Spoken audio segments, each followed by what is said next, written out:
సొంత గ్రౌండ్లో ముంబై ఇండియన్స్ బోని కొట్టింది. కేకేఆర్తో జరిగిన మ్యాచ్లో భారీ విక్టరీ సాధించి పాయింట్స్ టేబుల్లో తమ ఖాతాను ఓపెన్ చేసింది. అయితే మొదటి 2 మ్యాచ్ల్లో ఓటమిని ఎదుర్కొన్న ముంబై ఇండియన్స్ ఈ మ్యాచ్లో తమ హోమ్ గ్రౌండ్లో మైండ్ బ్లోయింగ్ కంబ్యాక్ ఇచ్చింది. లాస్ట్ సీజన్ టైటిల్ విన్నర్ అయిన కేకేఆర్ను వన్ సైడెడ్గా ఓడించింది. కేకేఆర్ని జస్ట్ 116 పరుగులకే ఆల్అవుట్ చేసి టార్గెట్ని కేవలం 12.5 ఓవర్స్లోనే చేజ్ చేసి అద్భుత విజయాన్ని సాధించింది. ఆల్రౌండ్ పర్ఫార్మెన్స్తో అందరి అంచనాలను అందుకుంది. ఈ మ్యాచ్లో ముంబై ఇండియన్స్ భారీ విక్టరీ సాధించడానికి మెయిన్ రీజన్ ఆ జట్టు డెబ్యూటెంట్ అశ్విని కుమార్. ఈ డెబ్యూటెంట్ మ్యాచ్లో చాలా బాగా ఎక్స్పీరియన్స్డ్ బౌలింగ్ చేసి మ్యాచ్ని గెలిపించాడు. ముంబై ఇండియన్స్ మంచి ప్లేయర్స్ని అందించడంలో ఎప్పుడూ ముందుంటుంది. లాస్ట్ మ్యాచ్లో విఘ్నేష్ని, ఈ మ్యాచ్లో అశ్విని కుమార్ని తీసుకొచ్చింది. బుమ్రా, హార్దిక్ లాంటి స్టార్లను టీమిండియాకి అందించింది.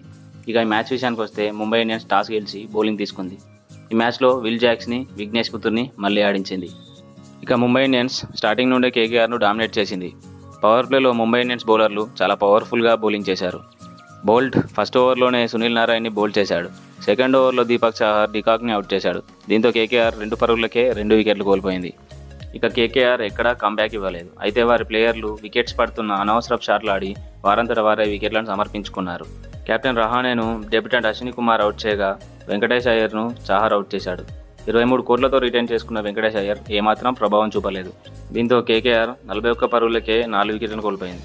నెక్స్ట్ రింకు సింగ్ని, మనీష్ పాండేని, ఆండీ రసెల్ని డెబ్యూటెంట్ వరుసగా వెనక్కి పంపించాడు. అయితే కేకేఆర్ మాత్రం వికెట్స్ పడినా భారీ స్కోర్ చేయాలని బోల్తా పడింది. ఇక ఈ మ్యాచ్లో డెబ్యూటెంట్ అశ్విన్ కుమార్కి క్రెడిట్ ఇవ్వాలి. తన అద్భుతమైన బౌలింగ్తో 4 వికెట్లు తీశాడు. అందులో రసెల్ని బౌల్డ్ చేసిన బంతి మాత్రం అవుట్ స్టాండింగ్ అని చెప్పాలి.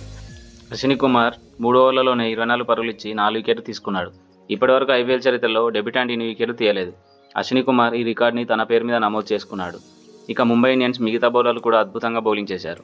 పవర్ ప్లేలో అద్భుతంగా బౌలింగ్ చేసిన బోల్ట్ 4 ఓవర్లలో 23 పరుగులు ఇచ్చి 1 వికెట్ తీయగా చాహర్ 19 పరుగులు ఇచ్చి 2 వికెట్లు తీశాడు. ఇక మిగతా బౌలర్లు కూడా మంచి బౌలింగ్తో తలా 1 వికెట్ తీసుకున్నారు. ఇక 117 టార్గెట్తో చేజింగ్కి దిగిన ముంబై ఇండియన్స్ స్టార్టింగ్లోనే రోహిత్ శర్మ వికెట్ని కోల్పోయింది. రోహిత్ శర్మ మళ్ళీ తొందరగా అవుట్ అవ్వడం అందరినీ నిరాశపరిచింది. ముంబై ఇండియన్స్కి ఈ మ్యాచ్లో నెగిటివ్ ఏదైనా ఉందంటే అది రోహిత్ శర్మ రాణించకపోవడమే. ఇక మరో ఓపెనర్ రెకెల్టన్ 41 బాల్స్లో 62 పరుగులు చేశాడు. బౌన్సీ పిచ్లో అద్భుతంగా రాణించాడు. ఇక లాస్ట్లో మన సూర్యకుమార్ యాదవ్ మ్యాచ్ని తొందరగా ముగించాడు. జస్ట్ 9 బంతుల్లోనే 2 సిక్సర్లు 3 ఫోర్లతో 22 పరుగులు చేశాడు. ఇక ముంబై ఇండియన్స్ టార్గెట్ను 12.5 ఓవర్స్లోనే సాధించింది. దీనివల్ల వారి నెట్ రన్ రేట్ చాలా పెరిగింది. మ్యాచ్కి ముందు ముంబై ఇండియన్స్ పాయింట్స్ టేబుల్లో లాస్ట్ పొజిషన్లో ఉండగా భారీ విజయంతో 6th ప్లేస్కి చేరింది.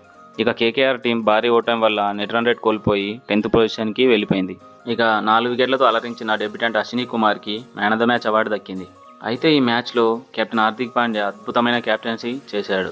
లాస్ట్ మ్యాచ్లో క్యాప్టెన్సీకి ఈ మ్యాచ్లో క్యాప్టెన్సీకి చాలా తేడా ఉంది. మెయిన్గా హార్దిక్ చేసిన ఫీల్డింగ్ సెటప్ని మెచ్చుకోవాలి. బ్యాట్స్మెన్ వీక్నెస్ పరంగా ఫీల్డింగ్ని సెట్ చేసి వికెట్లు పడేలా చేశాడు.